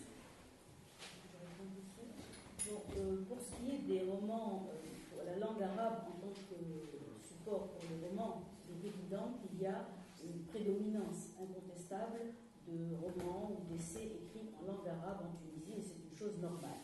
L'arabe est la langue nationale de notre pays. Bon. Pour ce qui est de l'usage de la langue arabe, c'est une question de génération. Les générations, je dirais, des 35 à 50 ans maintenant, surtout s'ils sont islamisés, etc., font de la langue arabe un fanion. qui représentent autant leur identité que leur religion. Et pour cela, la question est close. Les générations de lycéens et d'élèves sont pris dans le moule de la globalisation. Et la globalisation est au-delà des langues. C'est-à-dire que quelque part, ils inventent une nouvelle langue qui est un mélange, un mix d'arabe, de français, d'anglais, et que quelque part, la langue arabe n'a plus cette espèce de primauté, etc. Même si à l'école, il n'y a pas eu encore de changement. Il y a une réforme de l'école qui est en cours d'évaluation, en cours de formation, qui n'est pas encore là. Donc la langue arabe à l'école reste, mais dans l'esprit, dans l'imaginaire et dans la vie réelle, en quelque sorte, des jeunes, elle perd du terrain au profit d'une espèce de langage différent, qui est un langage spécifique à eux, et qui est le langage qu'ils utilisent quand ils communiquent sur Internet, sur Facebook, sur Twitter, etc., et qui est un langage mixte, hétéroclite, dans lequel ils se retrouvent. Donc il y a quelque chose qui est en train de changer. Et la génération de ceux qui ont entre 10 et 25 ans maintenant n'aura certainement pas le même lien avec la langue arabe que ceux qui les ont précédés. C'est ma réponse. Cela dit que vous êtes en train, je veux dire, en tant qu'une nouvelle société tunisienne, de faire sortir la langue arabe de cet emboîtement religieux, purement religieux. Non, je ne vais pas dire ça, je ne vais pas les... Est-ce que c'est pas un risque de perdre Est-ce que c'est pas un risque de perdre finalement la qualité et l'originalité de la langue arabe au travers de ce processus? C'est quelque chose d'universel. Partout dans le monde, les jeunes maintenant ont une langue à eux, qui est à la fois un mix, que ce soit en France ou ailleurs, d'anglais, de français, etc. En Tunisie, je crois que les jeunes n'échappent pas à cette manière, à cette transhumance entre les langues. Donc bon, c'est le principe de réalité, il faut faire avec. C'est quand même très spécifique à la langue arabe, quand même, d'avoir beaucoup de dialectes et d'avoir quand même... La langue s'est beaucoup transformée et se transforme encore énormément sur la langue arabe, contrairement quand même à... C'est quand même très particulier à la langue arabe. Non, la langue arabe, la langue tunisienne, le dialecte tunisien ne s'est pas particulièrement transformé d'une génération à l'autre, mais ce qui s'est transformé, à mon sens, je ne parle pas de dialecte tunisien, je parle de la langue arabe. Oui, mais on parle de la Tunisie. Oui. L'usage qu'on en fait dépend des générations. Je voulais intervenir justement par rapport à la langue arabe. Pour faire le parallèle sur ce que vous avez dit tout à l'heure, en Tunisie, en France récemment, une députée, il y a quelques jours, a osé faire l'amalgame et le rapprochement entre l'islamisation et le communautarisme de la langue arabe en France. Et pour une fois, la ministre de l'Éducation nationale a fait une belle intervention, vous pouvez la voir sur Internet, pour lui rappeler que la langue française, que la langue arabe et la langue littéraire, elle est autant apprise à l'Éducation nationale, mais il y a des statistiques qui prouvent que chaque année, de plus en plus, l'Éducation nationale fait reculer la langue arabe, justement, qui est une belle langue, et justement, il y a de plus en plus d'écoles qui ne proposent plus la langue arabe comme langue étrangère, pardon, voilà. Et donc il y a eu justement une intervention d'une députée, c'est plus dans ce sens-là, qui justement a osé faire le parallèle en parlant de communautarisme, justement, une langue comme le communautarisme. Donc en parlant justement de la langue arabe qui, moi, qui écoute maintenant la Tunisie après Ben Ali, je suis quelquefois un peu déçu que la Tunisie, qui a la langue arabe, 5 minutes sur l'émission ou 10 minutes, sur une phrase, il y a 3 mots français. Je trouve ça dommage. Je trouve dommage qu'on ne va pas jusqu'au bout de la langue arabe littéraire ou alors sur le dialectal. Quand on regarde une émission, quelquefois avant, je regardais la chaîne algérienne, les amis algériens qui regardaient, effectivement, il n'y avait pas cet effort parce que justement, c'est le poids de la colonisation qui a fait que la génération ancienne de nos anciens parents, qui ont justement obligé cette génération à se dire l'arabe dans ce sens-là. Alors que la génération de mes parents me parlait de l'époque de Bourguiba où la langue arabe elle était extraordinaire, c'était la langue des poètes, etc. Donc j'ai l'impression que ça régresse totalement, mais on ne fait pas l'effort, il n'y a aucun effort qui est fait dans ce sens-là. Et voilà, donc c'est pour ça que le combat qui est fait par cette révolution tunisienne, je trouve dommage qu'elle ne le fait pas aussi pour la langue arabe littéraire de bonne qualité, comme le fait par exemple, vous parlez d'Ennahda tout à l'heure, moi je ne suis pas partisan de ce monsieur, mais quand on écoute ses discours, c'est de l'arabe littéraire pur et dur, c'est extraordinaire. Je parle dans la forme, dans sa façon de parler, alors que les autres ne font pas cet effort.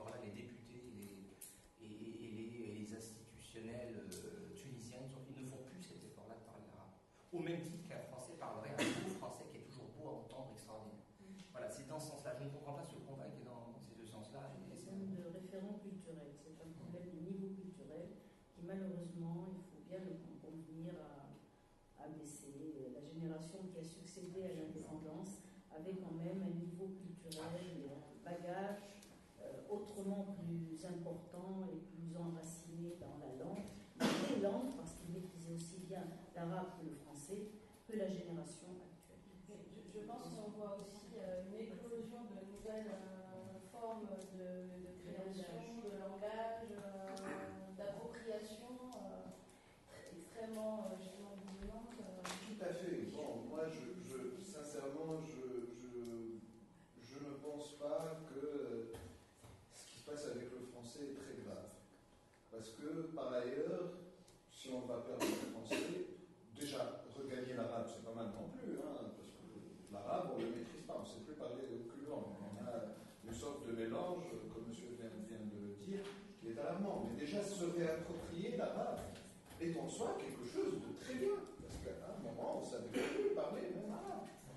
Et par ailleurs, la jeune génération qui n'adopte pas complètement le français, elle adopte une autre langue aussi, l'anglais. Et sincèrement, c'est plus important aujourd'hui pour sortir sur le monde, d'autant plus que c'est un pays, la Tunisie est très ouverte sur l'espace francophone. Et l'espace francophone, je ne pense pas qu'il a encore beaucoup de choses à offrir à la société tunisienne. Contrairement à l'espace anglais, l'anglais peut être une langue, un vecteur de communauté, d'ouverture surtout, parce que l'anglais nous permettra une grande ouverture sur tout le reste du monde. Alors qu'en Tunisie, pour nous, de la manière la plus stéréotypée, l'étranger c'est la France. À l'étranger, c'est en France.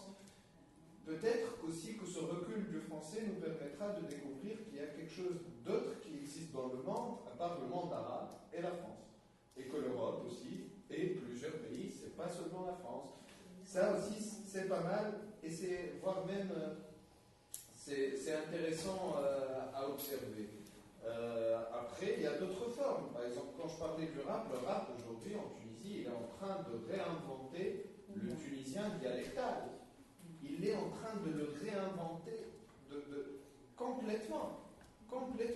Il est en train d'y trouver une musicalité. Il est en train de nous faire découvrir une musicalité dans notre dialecte qu'on n'a pas découvert. Je veux dire que même musicalement, il y a eu très peu de travail sur le dialecte tunisien. Et même ce travail-là, il date des années 30, des années 40, c'était la communauté juive tunisienne, où c'est les chansons traditionnelles. Mais pendant des décennies, on a complètement plongé dans la variété égyptienne et dans la variété libanaise, à un point où on est devenu des imitateurs de ces variétés-là sans pouvoir produire, sans pouvoir trouver une musicalité au dialecte tunisien. Et ça, c'est très important. Est-ce qu'il y a un roman écrit en dialecte tunisien? Il y en a plein. Le dernier en date que je vous recommande vivement, c'est Kalb de Tawfiq Bembri. Donc c'est vraiment un roman où le dialecte tunisien s'exprime d'une manière magnifique. Parce qu'aussi, c'est un roman qui vient avec beaucoup de subtilité répondre au fait que à la tendance nationaliste qu'il y a eu en Tunisie durant ces dernières années. Je pense qu'il est sorti en 2013 ou 2014. 2013. Donc, et c'est venu à un moment où il y avait une grande tendance nationaliste. Sauf que le livre a pu inscrire la Tunisie dans son universalité. C'est-à-dire, il te compare la géographie du nord-ouest tunisien avec les canyons du Far West américain, et où le personnage est un cow-boy. En Tunisie, quand on dit telle ou telle personne est un cow-boy, ça veut dire que c'est un maçon. Ça veut dire qu'il fait les chantiers, parce que c'est les potes de cow-boy et tout. Et donc il a pris tout ça pour faire des images complètement ironiques et satiriques. Il a travaillé à travers ça. Mais il y a aussi un autre roman où c'est un mélange d'arabe, de tunisien, du dialecte tunisien et de l'arabe. Un excellent roman de témoignage sur la torture et d'un prisonnier politique qui est Fatri Ben Haj Yahya et qui s'appelle Habs Kadeb El Khayra. Bon, il a une version en français qui est excellente de par le mélange qu'il a fait. Et il y en a plein d'autres. Il y a plein d'autres expériences du genre. Et surtout le blogging, il y a beaucoup de blogging en arabe dialectal. Et ça, c'est très important. Je pense que l'arabe dialectal aujourd'hui est aussi important que le français, voire même plus important, et aussi important que la langue arabe. Féric Bouquet vient de nous rejoindre. Merci. On Oui. est ravis de votre présence. Féric, je pense que vous avez des questions. Non, en fait, je voulais ajouter un complément à ce que vient de dire Temelman, qui c'est que avant l'indépendance, c'était effectivement l'arabe classique dont parlait monsieur, qui était la langue de l'expression noble. Et l'arabe dialectal était assez méprisé. Et pourtant, c'est là que la plus grande créativité s'est montrée, avec les gens de Tahtissour, avec Ali Douaji, avec Salah Khmissi, le chansonnier. Et c'est là que l'arabe dialectal est devenu un moyen d'expression artistique. Mais il ne faut pas oublier non plus, je crois, par le rap aujourd'hui, le rôle du théâtre. Parce que si on prend la troupe de théâtre la plus célèbre, qui est le Nouveau Théâtre, qui est fondé par Fadl Jaïb, Bijal Bakar, Mohamed Driss, Samir Ayedi, Rajé Farhat, eux, ils avaient à cœur de faire leurs pièces absolument dialectales. Et même quand on voit le début de Rassel Tenoued, c'est le langage dialectal utilisé là-bas est d'une poésie, d'une musicalité absolument extraordinaire. Et c'était vraiment un choix de leur part de dire nous allons faire ça, pas du tout dans la langue dite noble, dans la langue du peuple. Et en même temps montrer qu'elle avait une beauté, une sonorité, une musicalité, qu'elle était un moyen d'expression poétique. Et aujourd'hui, si on compare ce que je disais de Ali Douaji et Salah Khmissi, c'était un moyen de résistance, c'était pendant le colonialisme. Donc on résistait en faisant de la création uniquement dialectale, sans un seul mot de français. Par contre, après, quand Bourguiba, plus ou moins, opté pour la francophonie, c'est-à-dire le bilinguisme, c'est là qu'au début, dans un État post-colonial, utiliser des mots français est valorisant. C'est-à-dire que, je ne sais pas, moi j'ai une tante, au lieu de dire qu'une fille avait, elle me dit « andha les hanches ». Andha les hanches, c'est-à-dire, en arabe, c'est « l'khar » les hanches. Eh bien, elle dira « adik andha les hanches ». Et de même que tous les mots maintenant qu'on dit vraiment, ya khouya vraiment, khalit ha double fil, etc. Et je pense que la langue est quelque chose de vivant, qui bouge tout le temps, qui s'approprie sans arrêt les apports. Donc je ne sais pas si c'est intéressant de la considérer comme une bâtardise, ça, au contraire. Je crois que c'est une évolution historique par laquelle on passe et par laquelle la langue va encore continuer à se transformer. Je crois d'ailleurs de nos jours, les gens vont moins au théâtre qu'ils ne vont voir les one-man shows de Lotfi Abdelli, de Kamel Toueti. Et il faut écouter cette langue-là, parce qu'en même temps que le rap, c'est cette langue-là qui va s'approprier l'expression française, leur tordre le cou, les transformer, les tunisifier. Et c'est vrai que dans l'histoire de la Tunisie, le génie tunisien a toujours consisté à tunisifier des apports extérieurs. Non seulement à l'accueillir, mais à le faire sien, à le transformer. À tout point de vue, même au point de vue culinaire. Hein. Si on prend la sauce tomate qui nous a été amenée par les Siciliens, les Tunisiens ont pris cette sauce tomate et ils ont inventé une sauce tomate tunisienne qui n'existe pas en Italie. Vous allez la chercher partout en Italie, parce que j'imagine que Khal Tahlim, en allant au Makhzen où il y avait les Siciliens, parce que vous vous rappelez qu'à l'époque, les Siciles étaient beaucoup plus pauvres que la Tunisie. Les gens venaient dans des barques de fortune au péril de leur vie pour venir dans un pays prospère qu'est la Tunisie et s'entasser dans des hangars avec leurs chèvres et tout ça. Et alors l'histoire fait qu'aujourd'hui c'est l'inverse, et que les gens risquent leur vie pour aller Même si les Siciliens sont toujours pauvres. Oui, oui. Mais ils espèrent passer par la Sicile sans y rester. Alors j'imagine très bien, moi je rigole, mais que Khalti Halima dit Marie, c'est quoi ça? Questa è tavola, alors que nous on avait la mida, donc ça devient tavola. Et questa è cassarola, non avait que no qu'est-ce que c'est? Cassarola, on s'approprie, cassarola. C'est quoi ça? Forghetta. Ah, forghetta. شنو هذا تعمل فيه؟ بشكوتو، بسكوتو، بشكوتو، أي نعملوا بشكوتو. Prima. Et peu à peu, le Tunisien va s'emparer de cette langue, et Khati Halima, j'imagine ça. Elle dit, tiens, la sauce tomate, c'est intéressant. Tiens, je vais ajouter un peu de laurier, bon, un peu d'ail. Pourquoi pas, sacrilège chez les Italiens, pourquoi pas des pois chiches? Pourquoi pas un morceau de pomme de terre? Pourquoi pas? La rissa, c'est facile, mais qui va oser mettre des pois chiches dans la sauce tomate en Italie? Personne. Ou des poivrons ou des patates. Donc la langue, c'est à peu près pareil. C'est-à-dire que le Tunisien tunisifie ce qui vient de l'extérieur. Bon, un autre exemple, hein, c'est toujours dans la gastronomie que j'aime bien ça. C'est dans celui de la brique à l'œuf. À fond. D'ailleurs, j'espérais venir ici en espérant qu'il y aurait du thé et des marlots à la fin, peut-être. Tu prends l'exemple de la brique à l'œuf. Les feuilles de brique viennent de Turquie. Quand les Ottomans envahissent la Tunisie, ils amènent la pâte qui fait des briques. Alors, regarde d'abord la transformation. Quand tu vas à Istanbul, la baklawa est une chose énorme comme ça, assez imposante. Alors les Tunisiens prennent ça et vont faire un petit losange mignon avec plusieurs variétés. Tiens, on va faire aux amandes, et pourquoi pas aux pistaches, et pourquoi pas aux pignons, pourquoi pas aux noisettes. Et on va créer quelque chose qui est tunisien à partir d'une chose importée. Et surtout, on va faire la brique à l'œuf qui n'existe pas en Turquie. Dire, tiens, si on mettait un œuf dans cette feuille de brique, un peu de thon et de patate. Et ça, c'est le génie tunisien a sans cesse cette capacité très forte, depuis les Phéniciens, moi je dirais.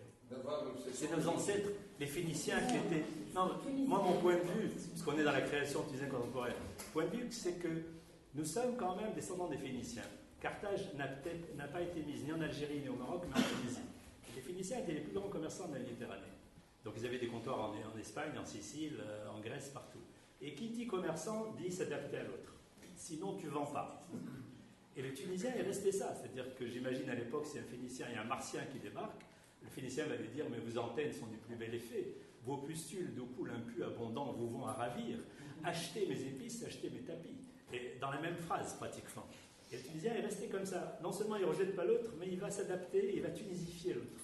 Parfois jusqu'à l'excès. C'est-à-dire, parfois, le Tunisien est tellement caméléon qu'il va perdre sa couleur, il ne va plus savoir qui il est. Tellement il s'adapte. Tellement il s'adapte, il ne sait plus qui il est. Et du coup, on revient au problème identitaire dont parle... On revient à tout ça. Le Tunisien, en même temps, est riche de son adaptabilité et qu'il vit des fois comme une bâtardise alors que c'est une richesse. Voilà mon point de vue. Une question, madame En fait, c'est pas une question, c'est que la discussion que vous aviez autour de la langue me donne envie de vous signaler un très beau film qui est parfaitement méconnu, qui a été tourné pendant la Révolution. Voilà. Et ça s'appelle Sit-in de Kamel Regaya et qui porte sur justement les différents niveaux de langue utilisés par la radio. Ça se passe dans un autocar dans la région où est née la Révolution et c'est vraiment un débat à coup de niveau de langue arabe et qui amène évidemment sur le tapis la place de la religion dans la langue et la place de la langue dans la religion. Enfin, vraiment, c'est sur les questions dont vous parliez tout à l'heure. Bon, ce film a été, comme vous avez parlé de production, on est en plein dedans, c'est-à-dire que le film est totalement méconnu, personne n'a vu, sauf quelques amis privilégiés. Et voilà, s'il y a quelque chose à faire, c'est essayer de montrer ces films-là qui travaillent à la fois sur la langue, la révolution, comment ça se tricote, comment ça s'invente. Je crois que c'est voilà. Celui qui l'a fait. L'occasion. Une dernière question ou remarque, et puis après on va. Une remarque. C'est juste un constat, mais ça va peut-être paraître un peu pas prétentieux de ma part, mais j'ai remarqué que dans ce débat, par exemple, on avait madame qui défendait la pureté du français, qui déplore que les étudiants aujourd'hui parlent très mal le français. Passez un petit peu, vous avez rigolé un peu, mais je ne sais pas, une critique, c'est un constat. Il parle aussi mal le français que l'arabe. Oui, et de l'autre côté, nous avons les islamistes qui défendent la pureté de l'arabe, une grande catégorie, c'est-à-dire nous avons deux fragments de la société tunisienne, on va dire, qui défendent une forme de pureté liée finalement à des langues de colonisateurs, les arabes autant que les français. Mais nous avons M. Bourdil qui nous parle de la spécificité tunisienne, qui a cette capacité à ingurgiter tout, à faire une shakshuka, tout ça, que ce serait une spécificité tunisienne. Il y a beaucoup de peuples qui le font. Tous les peuples font ça. Tous les peuples font ça. Ça n'a rien de tunisien que de mélanger. Ah si, ça des Tunisiens, et c'est très prononcé en Tunisie, c'est propre, des degrés. Non, mais c'est propre à tout le peuple. Les peuples aussi d'être le résultat des colonisations. C'est-à-dire le fait qu'on soit colonisé par les Arabes et que l'arabe revient en force, ou que le français revient en force, lié à des calculs géostratégiques, d'ailleurs qui nous dépassent tous. Et le fait qu'on arrive à mélanger tout ça et à faire de ça une richesse n'a rien d'exceptionnel en soi. Peut-être la seule chose à retenir de tout ça, c'est que peut-être la langue et la culture doivent être peut-être valorisées en tant que tunisienne, en tant que telle, comme une langue créole, pourquoi pas. Et je sais pas,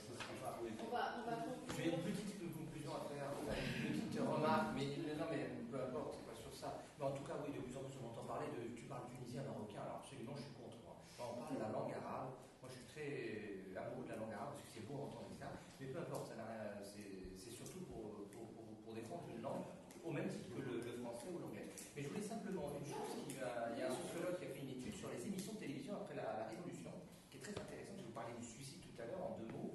Il y a eu deux émissions qui sont arrivées un peu sur la télé-réalité. C'est Anne et Manhood, j'ai quelque chose à te dire, vu par à peu près 40 millions de personnes dans le monde, c'est impressionnant. Et ce qui est intéressant dans l'étude, vous parlez des suicides, moi-même qui est d'origine tunisienne, je n'ai jamais su connaître la Tunisie ou les problèmes sociologiques. J'ai découvert, moi j'ai pas la télé, mais j'ai regardé dans YouTube, ma mère elle a regardé, et puis peu importe. C'est dramatique de voir des situations où de voir les langues se délier. On voit surtout ça, on voit surtout les langues se délier. Il y a eu un sujet, je crois même sur l'homosexualité dans cette émission, il y a eu tellement de sujets où là effectivement les gens réclament justice et réclament être entendus et écoutés. Et c'est là que j'ai découvert qu'en Tunisie on se suicidait. Je suis un peu naïf, mais jusqu'à auparavant, c'est vrai, on ne se rendait pas compte de la situation.